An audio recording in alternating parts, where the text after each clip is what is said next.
Brad coming?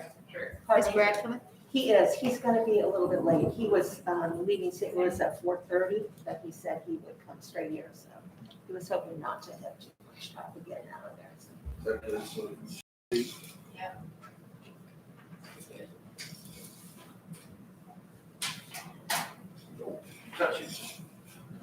I'm telling you.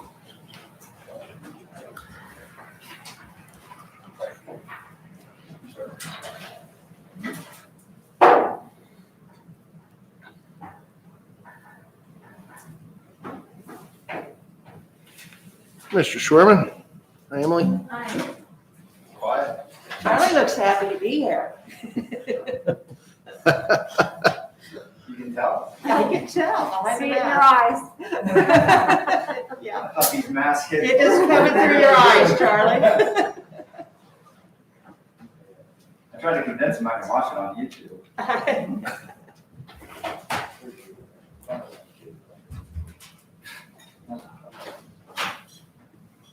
Hey, Robin, is there anybody planning to speak? What? Anybody planning to speak? Not that I know of. Yeah. That teacher called out the first thing he came on and said. Chad and I need to leave about 7 o'clock. Either that or we get to use our phones. Yeah. What's going on? Monday night football. Oh, Monday night. The Cowboys play. Oh, my gosh. Come on. I thought of you. I thought. I was gonna send you an appointment for Danny's at 7. I know the same thing. So, I tried to get all the media from your side to come to Danny's. Oh, my God, so that was phone. That's fine, though. Never been there. yeah. No. Yeah, they will. Oh, they have food? Yeah. Oh.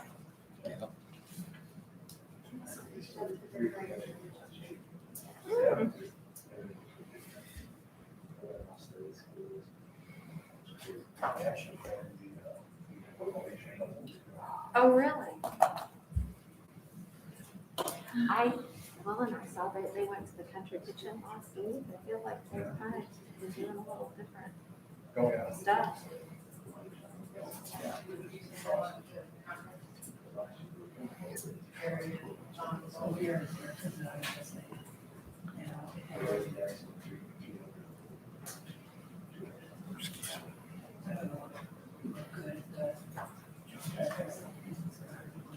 They have to put a ban on people taking pictures in the classrooms. So, they had to get on the bag I think we got kids. not that many really. Oh, really? It's either, There's like maybe 8 six. different rooms. Six Kids more. no masks. I mean, not it's not two, but Yeah, we got some. He's got Maybe they're taking-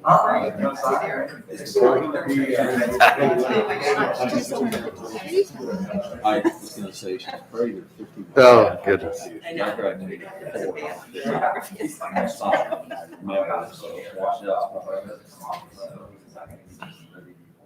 she was a little young for her class.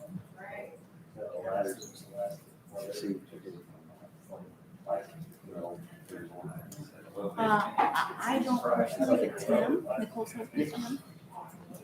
What was it, like maybe, I don't know, maybe 1.5 years or something. He came into his rental business. Going to call the 2021-22 budget hearing to order. Please rise and join us in the pledge. I pledge allegiance to the flag of the United States of America and to the republic for which it stands, one nation, under God, indivisible, with liberty and justice for all. Roll call. And Miller, yes. Chad Thompson, Yes. Bishop. Yes. Steve Ball, Yes. Robin, Yes. Jill. Yes. Mr. Fox? Okay, thank you. So from our budget, tentative budget we presented last month to this month, we did have a few changes. And it's in two funds. Fund 10, the Education Fund. We actually received notification on what our CPPRT revenue would be, so corporate personal property tax.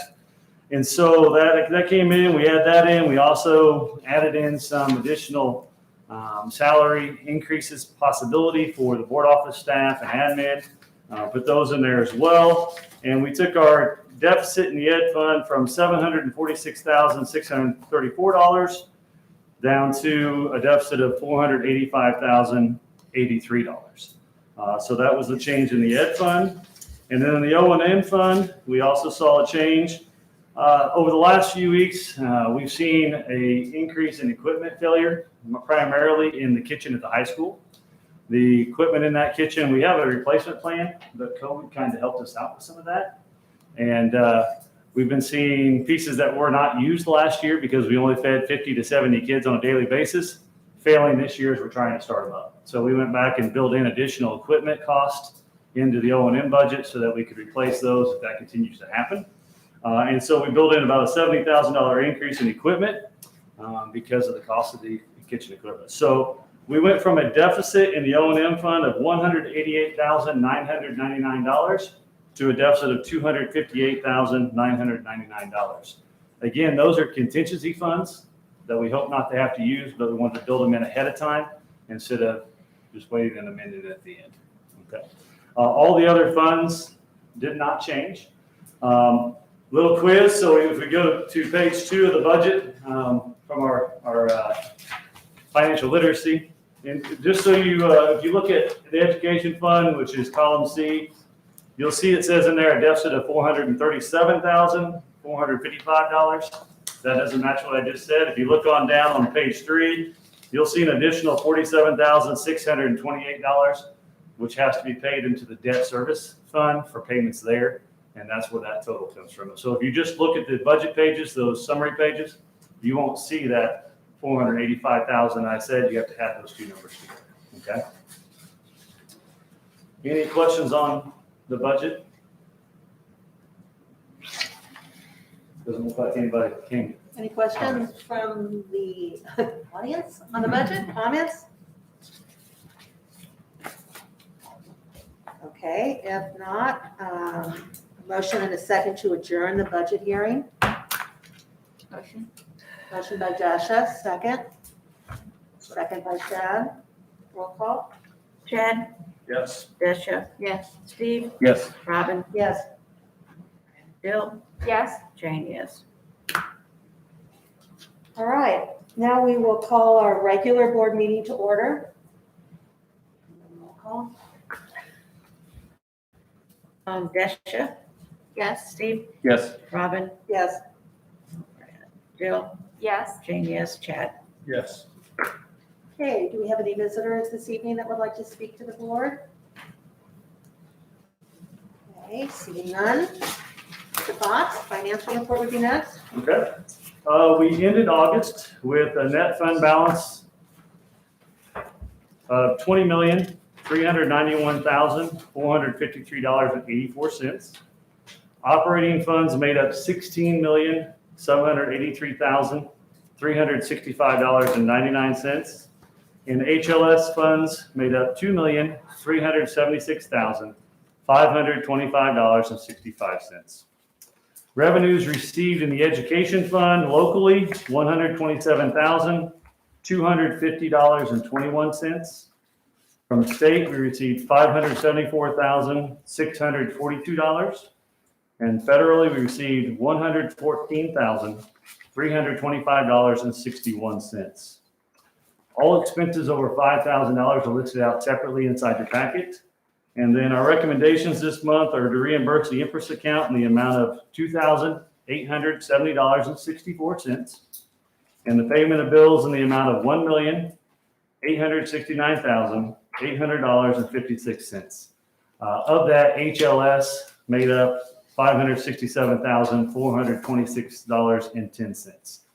We will have one more month of HLS payments to close out kind of the summer stuff, and then over time we'll have small payments on the junior high project as we close out punch list items, but we're getting close there. So as of the time this packet went out, we had not received any property tax payments, but we did receive today $10,391,837, which would be our first payment. So, Are there any questions for Mr. Fox? Okay, then I will entertain a motion and a second to approve the financial report to reimburse the interest account in the amount of $2,870.64 and the payment of bills in the amount of $1,869,800.56. Motion. Motion by Steve, is there a second? Second. Second by Dasha, roll call. Steve, Yes. Robin, Yes. Jill, Yes. Jane, yes, Chad, Yes. Dasha. Yes. Motion carries. All right, the next thing, we have a presentation to make, I believe. Mr. Don? Yes. I'll move over there. Jane, could you stand up, please? I think we're still on the camera. This is a plaque from Illinois Association of School Boards for Jane for receiving and continuing her Master School Board member. And this is for 2021. So we want to say thank you to Jane. It takes additional work and additional recognition. And she represents the district well when we go next week to Albany for the nighttime meetings. So congratulations. You?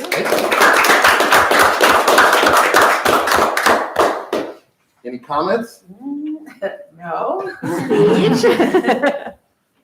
Well, thank you for, just for the public's knowledge in regards to serving on the school board. It is a lot more time than most people think. And so we want to say thank you to all our school board members for devoting their time and effort to try to help our schools, especially in this trying times that we're going through. So appreciate to be able to recognize Jane in that manner. So. Okay. Next, we have the consent agenda. First, we have minutes. We have minutes from the August 19th Facilities and Transportation Committee meeting, August 11th Technology Committee meeting, August 9th special meeting, August 23rd special meeting, August 16th regular meeting, September 21st special meeting. We also have a cafeteria report enclosed. we're working on that with our new cafeteria director, so I handed one he out. did hand one out, yes. Okay, So it doesn't look like the ones that we had ended the year with. We'll be fine tuning that as we go. okay. So we won't really look at that too detailed. We'll wait for next month. Yes. All we're right. ready for you. Good enough. Next then, we have a student teacher, actually it's a practicum student. Zach Rarden will be doing a practicum with French teacher at EHS, April Carpus-Weddle, during the first semester. And that's the only one that we have. Fundraisers, we have quite a little list of those. The band is getting in gear, the EHS Band Boosters. And they have submitted fundraisers through February, and they're all to raise funds for their trip, proceeds going into individual students' account for their trips. The first one is selling soap and trash bags in September. The second one is selling Braves and popcorn in November. They're selling Monica's frozen pizzas in January, and Krispy Kreme donuts and candy bars in February. So they're busy, busy people. Then we have EJHS Student Council. They are selling school apparel in September 29th to October 7th to promote school spirit, as is Southside's PTO. They are doing the same thing November 16th through 30th. The EHS Choir is selling pies and coffee to raise funds for the choir October 4th through the 18th. The Central School Library is selling used books and posters to give students access to low-priced books and make room for updated titles, November 16th to 19th. EHS Pep Club selling pom-poms to help raise funds for Pep Club and raise school spirit, September 20th to the end of 21-22. And then EJHS Boys Basketball and Baseball are going to be emailing their family and friends for donations to raise funds for the basketball and baseball programs, October 22nd to November 29th. Any comments or questions about the fundraisers? Got a hefty list this month. Field trips. We have one, and it is the EHS band field trip that they're raising all this money for. A trip to Orlando, Florida, where students will perform and participate in a workshop at Universal Studios, April 27th to May 2nd, 2022. And then we have the establishment of convenience and activity accounts. Mr. Fox, any comments on that, or? That's just cleaning up activity accounts. So Effingham High School is deleting 3 class of accounts, so 19, 20, and 21, and adding a class of 2025. So all other schools are maintaining the same accounts that they've had in the past. Okay. Any questions or comments on anything in the consent agenda? Okay, I will entertain a motion and a second to approve the consent agenda as presented. I'll make a motion. Motion by Chad, is there a second? Second by Steve, roll call. Robin, Yes. Brad, no. Jill, Yes. Jane, yes. Chad, Yes. Tricia, Yes. Steve. Yes. We do have some correspondence this month. The first is, dear school board members and staff, thank you for the plaque you sent our family to display outside as a remembrance of Ed. We appreciate your caring during this difficult time in our lives. Sincerely, Sue Ann, Brian, Craig, Derek, Jared, Minor, and families. We have one from Kitty Jo Herman. Is that how it's pronounced? Thank you for the potted plants. Your thoughtfulness is appreciated. Jerry Mose for the district. And then the last is from Denise to the Unit 40 Board of Education. Thank you so much for the beautiful flower arrangement, lifetime pass and brick paver in honor of my retirement. I appreciate it, and I so enjoy the 23 plus years I worked for Unit 40. Sincerely, Denise Anderson. We miss Denise too, right? So, Yes, we do. yes, we do. And that's the correspondence for this month. Next, we have the superintendent's report. The Unit 40 Education Foundation meeting report is in your packet. Robin, would you want to talk about the goodie bags that were Yes, that you're handing out? this afternoon, and I think there's just a couple more stops in the morning. The foundation has prepared and is giving every employee in Unit 40 a goodie bag with just some little goodies in it, and for every employee, to just as a token of our appreciation and recognition of all the hard work that they do. Teacher grants, just as a reminder, teachers can submit grants that the foundation goes through a process and possibly funds. Those will be due next week, October 4th. So they'll be discussing that.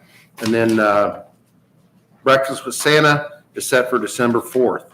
So make sure you got that on the calendar. One FOIA request from a group called Data Research Partners. They're seeking directory information from the district, and so we're working on that request presently. Kerner Sports Golf Outing was September 16th. That's the 28 years that's been going on, and it's to fund and help support the Effingham sports backers and also the St. Anthony Booster Club. And proud to share that a check for $45,500 was provided to each group that evening. So for 28 years, they've raised over $1.1 million. So thank you to the Kerners, but also thank you to everyone that participated, who sponsored. It's not just those that play, it's others that give money, and it's quite an outing and well supported. So we say thank you so much. And then enrollment, our enrollment's 2,337, and compared to last year, we're up 15. So, that number's lower than in the past few years, but at least this year it's steady. So hopefully we can get back on the other trend. But that's all I have. All right. Just one, on the Kerner thing, is there anything that we do to thank the Kerner family? I mean, do they get lifetime passes to all the games or anything along those lines, or? Not to my knowledge. I mean, I don't know that they come, I mean, we can Well, I offer that. understand. I just- They've been It doing would be this a for so token. long. Yeah, It's it's- a you know, fantastic. Their dad started it, you Right. know. And lots of people play a role, but they are the main drivers. And that committee is, you know, the main driver as well. We can look into something and see what we can. Okay. We're ready for new business. This is the Crisis. FY 22 crisis plan. The crisis plan is was in the packet. We made updates to it for this year. It's not being released to the public for reasons that are obvious. We've already had some training with the police in our buildings. We always do that at the beginning of the year, and hopefully we never have to use it. So we do ongoing training throughout the year as well. But we always bring this up to the board to make sure that it gets approved, and then we move forward. So those individuals who need to have this have it, and also all of our teachers, but it's not out there for public knowledge. So has it been reviewed recently by Effingham Police Department or? Yes, last year. Last year. I guess it said August, I think, on the. Is there a reason why the Edgewood School is still in there? Do we still own that building? No, we do not. But we just never took it out. Okay, I'm just curious. So when I say revised, means Yeah. it's been updated. Right. It's been looked at. I would just recommend you remove it because it Right. makes it seem dated when it's still in there. Right, yeah. And East Side was added, Yeah, I saw that. I just- yeah, so I that was didn't know if we added. still own the building, is that why it's still included here? Right. But it's great, it's a great program that we have, unfortunately, we have to have it, so. Will do. All right. Then I will entertain a motion in a second to approve the FY 22 crisis plan. Motion. Motion by Jill, is there a second? Second. Second by Steve. Roll call. Jill, Yes. Jane, yes. Chad, Yes. Desha, Yes. Steve, Yes. Robin. Yes. All right, next we have the FY 22 budget. Back at Days and Fox again. There's really nothing more to say about the budget, so are there any questions the board has about the budget itself or how we put it together? Your training session was very helpful. Yes, it was. Thank you. So, All right, then, I'll entertain a motion and a second to approve the FY 22 budget resolution as presented. Motion by Chad, is there a second? second. Second by Desha, roll call. Jill, Yes. Jane, yes. Chad, Yes. Desha, Yes. Steve, Yes. Robin. Yes.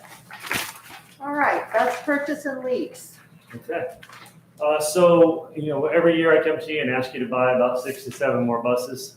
So 6 of these buses are the 71 passenger, normal size bus. They will be on our 5-year rotation. We are able to depreciate for 5 years each new bus that we lease to own, so that we can get the kind of bus that we want. And so we're going to ask you to allow us to purchase 6 71 passenger buses at a price of $106,001 per bus. And then we would like to also purchase 2 additional 38 passenger buses. Okay, those are our special needs buses. We do not have those on a 5-year rotation. We drive those till the wheels about fall off of them. We have a couple that are pretty close. We're going to get through this year, and then we'd like to have 2 new ones for next year. And so we have those on there as well. The 2 buses would be at a price of $110,984 per bus. We would be trading in or selling outright. The buses, there would be 6 regular buses and then 2 special ed buses.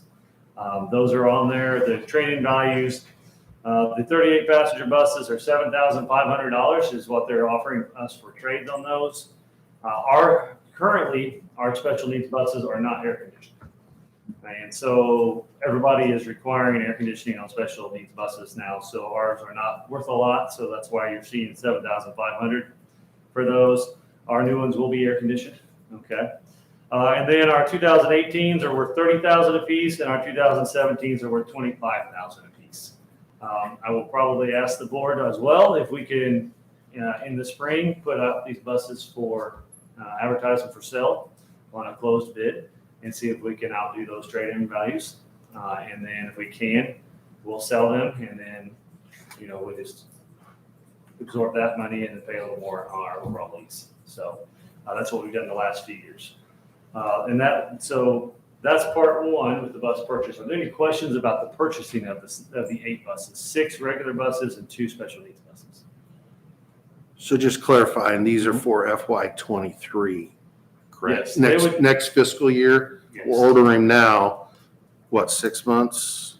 Right now, there's 280 days turnaround time on it, so it's out there a ways. That's why we want to order now. I'm going to talk about in a minute leasing buses. We're in a situation on leasing buses where we sold all of our buses last year, with the exception of one, and those districts took possession of them in the summer, like they always do. The new buses we ordered last year are not here yet because they have a delay in the manufacturing. So we're in a position where we only have 2 spare buses based on the issues with the manufacturer getting us our new ones. So we want to order now for next year so we can have those in the late spring, early summer, but we will pay for those on FY '23. Do we know when the new ones are gonna come? They're talking late December, early January at the earliest. So And what is the optimal fleet that we would want to have total? well, we want to have all of our buses on a 5-year rotation because I mean, as soon how many as do we have in service? we have 39 buses in our fleet. So And how many extras do we typically want? we normally want to have 3 to 4 extras because when we do afternoon trips, we will have buses leave at 2:30, 3 o'clock before our regular routes. So in order to be able to transport those teams or organizations, they take the spares and then we run our regular routes. So we like to have 3 to 4 spares at all times. That's why we're going to ask you to let us lease 2. That'll put us at 4. Currently, we have a bus out at Freightliner getting an engine worked on. So we're down to 1 spare. So it's really not where we want to be. We don't feel comfortable with that.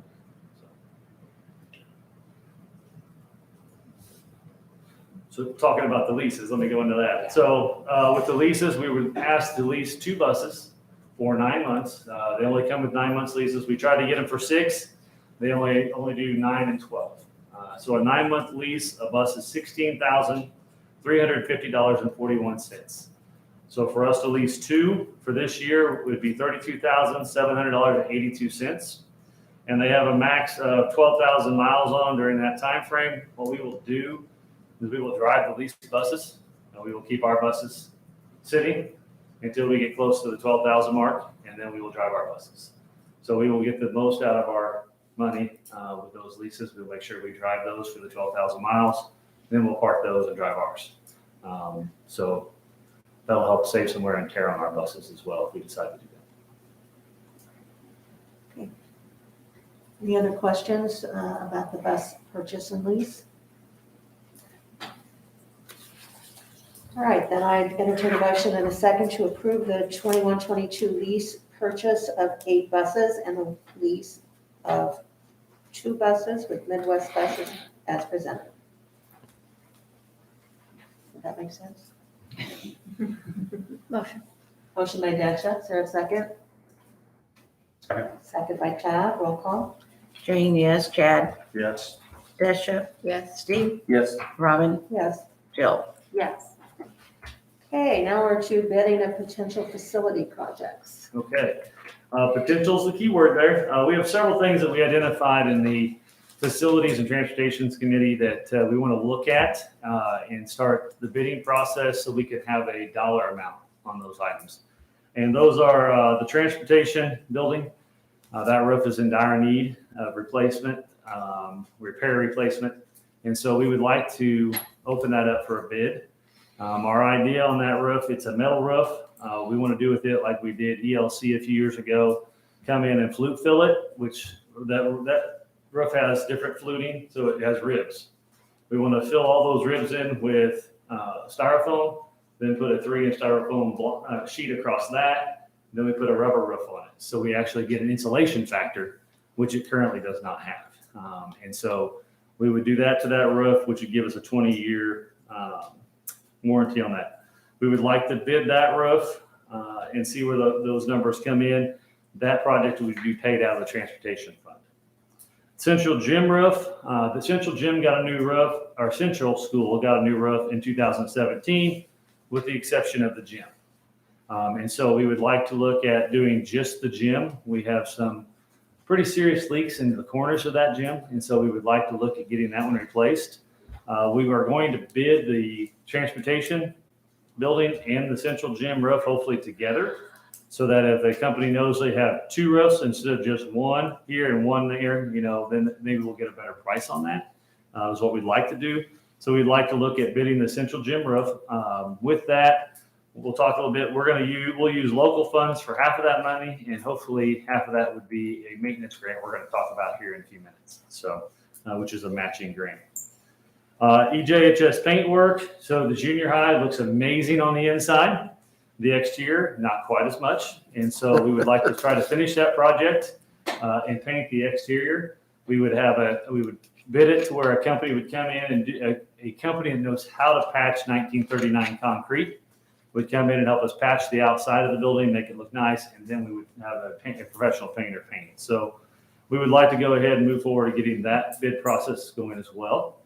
And then the last one to talk about tonight is some asphalt work at the junior high, the playground behind the junior high. If you've ever walked back there, it's like walking up and down a valley and mountain. Okay, you're doing this all over the playground. The water does not run the way it's supposed to. So we would like to chew that up and then relay asphalt back there and make it a nice playground and finish the project. With that, there are 2 small playgrounds at Central.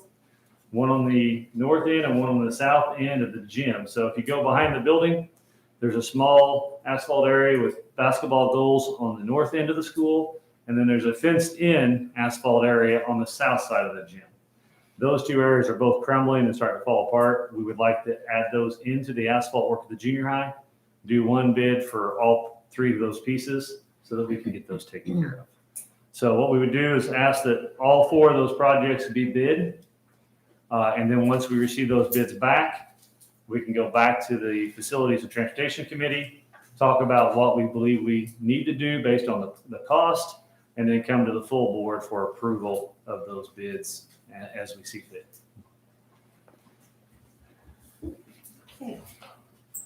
There, just real quick to add, we also are going to be, possibly looking at South Side as well, upgrade. And we're just trying to get ahead of this so we can get things ordered and set hopefully by December, because getting the equipment and product and those types of things is going to has been a problem and could continue to be. Yeah, with rooftop units like at East Side, we saw a 3-month delay from the time we were supposed to receive rooftops. It was 3 months later before they showed up. So we want to get the bids done now, get them approved, get equipment ordered before Christmas, because every year, the first of the year, we see a uplift in pricing. So we want to beat that, and we also want to get equipment ordered before the new year so that we can have it in whenever June hits, and we have 10 weeks to get the work done. So, I'm sorry. No, I'm just gonna say. Is that all you have, Jason? I'm sorry. One project, and I'm not saying that it's more important than anything you've listed here so far, but I had a couple of experiences over the weekend that I just want to bring up. One is that I went to the football game at Taylorville. They have a very nice turf field there that was it was a great experience for our players to play on. We'll actually be going to Mount Zion this week, who also has a turf field. But on Saturday morning, when my daughter was playing volleyball, I was going between by the junior high and high school, and obviously I've seen the band taking instruments and stuff back and forth and so forth. If we had a turf field, would they have to transport the instruments and stuff as much as what they are now? Would they have more access on the field? Does anybody know? I'm just asking. Because it's, Well, I'm sure they would. I mean, If we, I felt really bad for if we had a turf field at the complex right now, Mhm. sure they would. I mean, it's either we'd have, well, some of those items, that equipment, they have to use in the class. So they don't have dual, like some of the drums, Mhm. we don't have dual, so they have to transport those. But it'd be right from the high school out to the football field if we had a turf field. So, and even then you could put up a small storage or shed or some storage out there. So if they needed to keep other items. So to answer your question, yes, they would not have to, they'd still have some transporting of equipment, but not Across the highway. across roads. So I don't know when is a good time to bring that up or when we start looking at that option, but I think it'd be nice. It'd make us, obviously, a lot of the other teams, the Apollo, I know Mattoon is getting turf as well right now. That's why they're playing their games at Eastern. But if there's an opportunity, I know it was mentioned as something in one of the committee meetings that we could take a look at some point, but if there's an opportunity to add that to this list as possible projects. I guess what we could do, if the direction from the board, we could take this to the facilities and transportation committee. We've gathered some information along those lines just to be prepared because we anticipated that this might be it's being talked about. It is. So I think we have some information we could share with the committee and see where that goes and see if bring that to the board and have that discussion. I don't think we have that tonight, but No, I mean, we don't have that information with us tonight, but sure. we But if we're can, looking at potential projects, I just wanted to throw that out there. I think we have very nice facilities. As other teams in our conference continue to upgrade their facilities, and also if it creates a better opportunity for other clubs and organizations to utilize that space, meaning the football field, like the band and so forth, because that cannot be fun trying to push that stuff around all the time. So, well, there's no doubt that it could be, I mean, it can be utilized on a number of occasions, right? Band, PE, baseball, softball, soccer, yes. Yeah.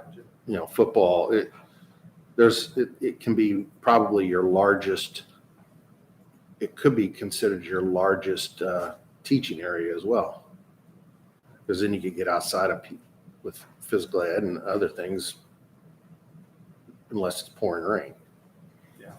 So I've seen them transporting across the highway too, and it is very sad. And so can you tell us exactly what is going on when they're doing that? Is it the high school students taking their equipment back over to store it? Or what is happening? No. They go rehearse on the old football field at the behind the. So it's the junior high school students taking High their school equipment students. to go rehearse Right. and then coming back to store it. They're walking from the high school band room where they have all their equipment to the junior high to practice on the old football field back there. So are there times that the junior high has to come over to the high school to get equipment? Because you said they only have. No, this is for marching, which is high school only. And this is at night, so it's not like they're not using the junior high equipment. Obviously, they're not. That's really the only lit area that's where they practice. That's what the field that they use to practice. So, and that's been, gosh. The marching band is different than it used to be, as my understanding now. It's kind of like an elective thing. It's not coupled with the regular band. So if you're in a regular band, you're not necessarily in the marching band. So I think that practicing at night is really the only time they really do that. They don't practice during the day like they used to. Okay. Well, we'll bring this to the facilities and transportation and kind of move forward on that. I will say that if that's a direction that we want to go, then we need to move on this by December, would be my guess, because from the reasons I mentioned earlier, they're booking places to put in already. So anyway, we can move forward on that.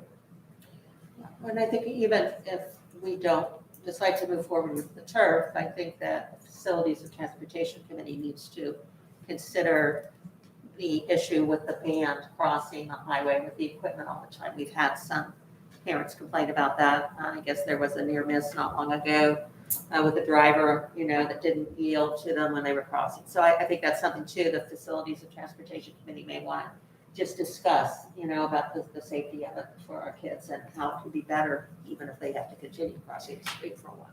So, okay, anything else on this? All right, then I will entertain a motion and a second to move forward with development and bidding on the following projects: Transportation Roof Project, Central Roof Project, EJHS Patching Painting Project, EJHS and Central Asphalt Repair Replacement Project. I'll make that motion. Motion by Desha, is there a second? Second by Chad, roll call. Jane, yes. Chad? Yes. Desha? Yes. Steve? Yes. Robin? Yes. Jill? Yes. All right, maintenance grant submittal. Okay, some of you remember when we applied, or when we looked at Southside hallway flooring a few years ago, we were able to apply for a maintenance grant with the state, which was a up to $50,000 matching grant. So if you have a project that's $100,000 or more, then the state will give you up to $50,000 matching funds to complete that work. So we did use that for the Southside flooring project, and it did save us some money there. The state has opened up another maintenance grant that can be applied for. So as part of that, we have to seek board approval so that we can do the paperwork and submit for that. We would like to use the Central Gym project, the gym roof, as our project we want to use for this, but we have to have approval from the board before we can submit for that. So we're basically asking you to apply for some free money. So I'll entertain a motion and a second to approve application for the ISBE maintenance grant. Motion. Motion by Steve, is there a second? Second. Second by Desha, roll call. Chad? yes. Desha? Yes. Steve? Yes. Robin? Yes. Jill? Yes. Jane, yes. Okay, ESSER 3 grant survey. Got the call today. Oh, did you? Good. On So, as part of the CARES or ESSER 1, 2, and 3, the district is set to receive $4.5 million in ESSER 3 federal funds. While there are parameters associated with what those funds could be spent on, one of the things that we want to do is seek feedback from stakeholders in regards to areas of possible utilization of those funds. So we put together a survey with some areas that have been identified as possible, and then we've also opened it up for any other suggestions that might be forwarded.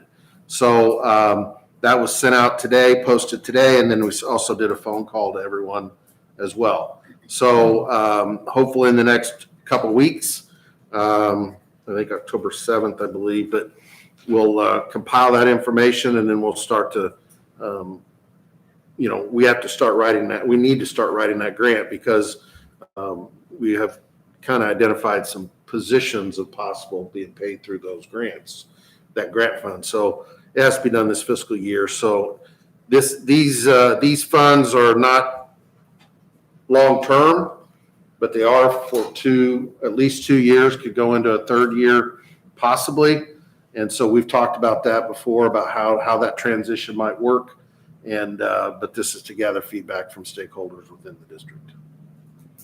So I just want to make sure. And so I just want to encourage anybody out there that's watching, that's on the front page of our website in regards to filling out that survey. It's short, sweet, and if you have ideas, we'd like to hear from them. Thank you. All right, an update on our plan for safe return. We continue to move forward. Our numbers in regards to those who are isolated and or quarantined, we release every Friday. And I think I shared with the board just a comparison from the previous week. They're relatively the same. They might be down a little bit.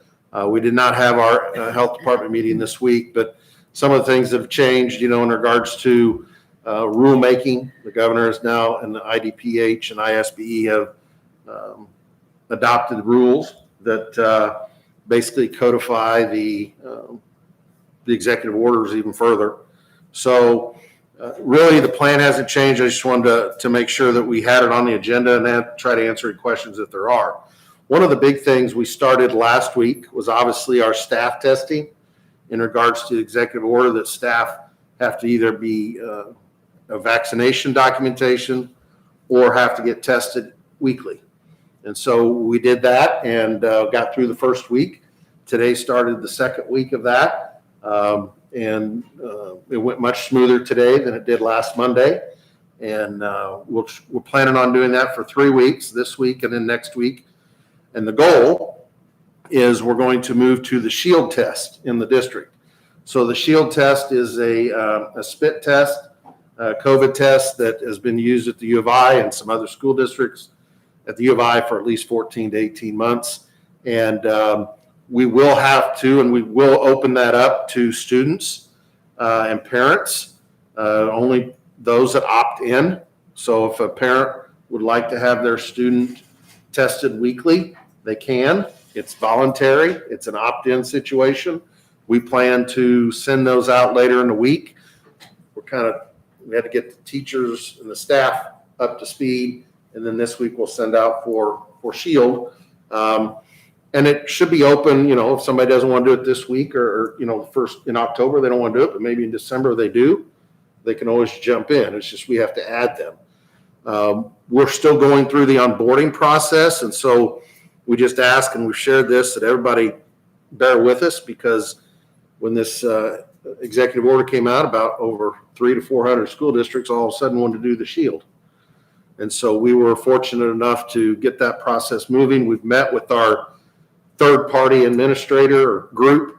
Basically, our staff will not do the testing. It'll be a third-party group coming in. We have another meeting tomorrow, and then they're also trying to set up a time to come and visit the schools, because we have 6 sites. And so, we've sent them our schedule, but we also talked to them about some of the possible changes. So it's still a work in progress. We have to do a lot of rostering. And so we'll start with staff. And then as those students opt in through their parents' permission, we'll add them as well. There is a possibility we may have to move it back a week. I hope not, but just with the process, how slower it's going, it's just may have to be moved back a week. But that's the long-term plan. October 13th in that area is when we're shooting for a start date. But again, we'll see how that goes in the next week and a half, 2 weeks. So things are moving forward. There's still things obviously that we're trying to work through, and now that we're going a full day in regards to students that we have on remote, and the only time that they're on remote is if they're quarantined or isolated. So, I think last week we had 18 positives and 68 quarantined. So you're talking, a certain number, and we have 2,335 students. So the percentage-wise, it doesn't help if you're one of those students, but percentage-wise, I even looked at last year, and about this time, October, November, was when I think everybody in our area, the numbers were the highest. So we're still lower than where we were last year, but who knows where. Hopefully we peaked out, but we'll play it by ear and go from there. So.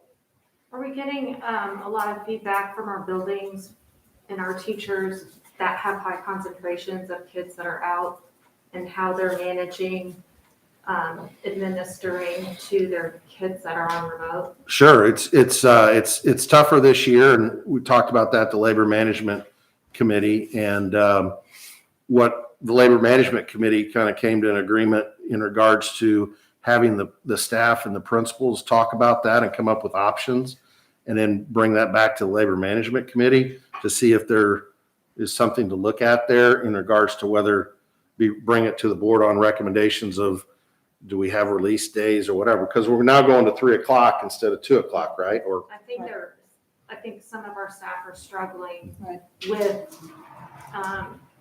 tending to those kids after 3 o'clock, it's Sure. pretty difficult to get all that done.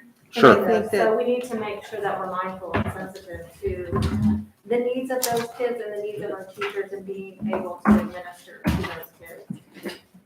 and I think that this is something too that our K-5 teachers really didn't have to deal with last year because they were not having to teach the students remotely because there was a class of remote students with one teacher. So the regular in-person teacher wasn't necessarily having to do the remote students. So this is kind of a new experience this year, I think, for the K-5 people that have. And of course, like you said, if there's a concentration of 5 or 7 students in a class that are out, that can be a real burden for somebody that's teaching till 3 o'clock and then dealing with 5 to 7 students. Do we have any limitations on meetings, like number of people in meetings? And I know we implemented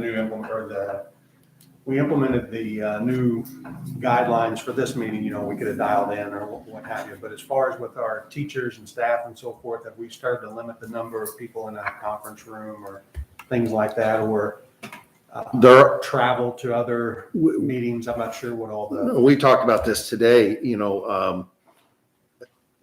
our stance or my stance and what we talked about is as long as we're meeting the criteria in regards to parameters, then we've allowed, there are no limits to numbers in any of the executive orders anymore. Okay. So ball games, there are no limits in the executive orders. Now, I think, we also have to use some common sense in regards to putting 100 people in here. That's why, we kind of limited that. But as long as we're following, in my opinion, as long as we're following the protocols, we move forward. I was thinking more along the lines of like institute days, things like that, as they come up. Should we send folks to meetings like that aren't necessarily required? Correct. And that's one of the things that's coming up October 8th is our regional office institute. And so we'll be looking at whether we're going to send our staff or not. Right now we are, but that's still a debate, we still do. I know there's institute days, but. Well, this is the regional institute. So our staff our region is about six counties all the way over to yeah. And then on the other side, you have, those counties as well. So it's either held it has been in Pana and or Hillsborough are those two right now. So that's planned. We have teachers that are presenting as well. So it's a larger group. It's not as big as the one down in Mount Vernon where every school in Southern Illinois goes to.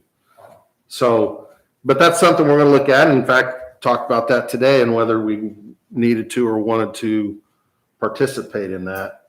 And to make that decision today, we don't have to make that decision today. We can do that probably next week. The reason I thought we're doing the same thing in our business is, trying to determine what travel is required, what meetings are required to be in person versus ones that can be optional. And so sure, just trying to limit it as we can. Yeah. So to clarify what you said, Mr. Dillon, so the principals and their teachers are coming up with a plan of ways that. Yeah, I think options to address that, but whether that be early release, whether that be some other way. Okay. However, I think one of the things just to point out, because I need to point everything out, right, is, we also have to take into account parental items too, because that is last year when we did get out at 2:00, that was an issue for some families. And, one of the things I think from our survey that we started the year with, I think, Emily, you mentioned, and if I can remember right, that was one of the biggest things that had the highest percentage was getting back to a full day. So, you kind of got to weigh that. And there's a happy medium there that we need to address. Well, and there may be some creative ways to give these people a little bit more time without sending the kids home too, that the principals and teachers may be able to come up with. It would be good to see a list of some of the things that they brainstorm themselves with maybe some ways. Well, like, Especially if it could be just a concentrated thing where it could just be a short amount of time that one teacher would have 5 or 7 kids out, for 2 weeks. And then the next week it would be somebody else. But, if there was a plan in place where somehow that one teacher could somehow get some extra help or time just for that 2-week period while, I'm just saying, I'm sure they can come up with some good ideas, but I do know, as Jill's saying, I do know that there are a lot of them that are feeling a little bit of stress right now, trying to deal with both full days and remote learning. So well, labor manager just met last Thursday, so I'll be anxious to hear what some of the ideas are. we'll have that discussion with the administration and who'll have a discussion with their Right. staff. Okay. Anything else? That's it. All right, then, let the record show that Brad Waldoff entered the meeting at 6:47. Now we are ready to enter closed session, so I will entertain a motion and a second to enter closed session for the appointment, employment, compensation, discipline, performance, or dismissal of specific employees of the district and student discipline. Roll call, motion, sorry. I'll make it. Motion. Motion by Brad, second by Steve, roll call. Bishop, Yes. Steve, Yes. Robin, Yes, Brad, Yes. Jill, Yes. Jane, yes, Chad. Yes. okay. We'll enter closed session now.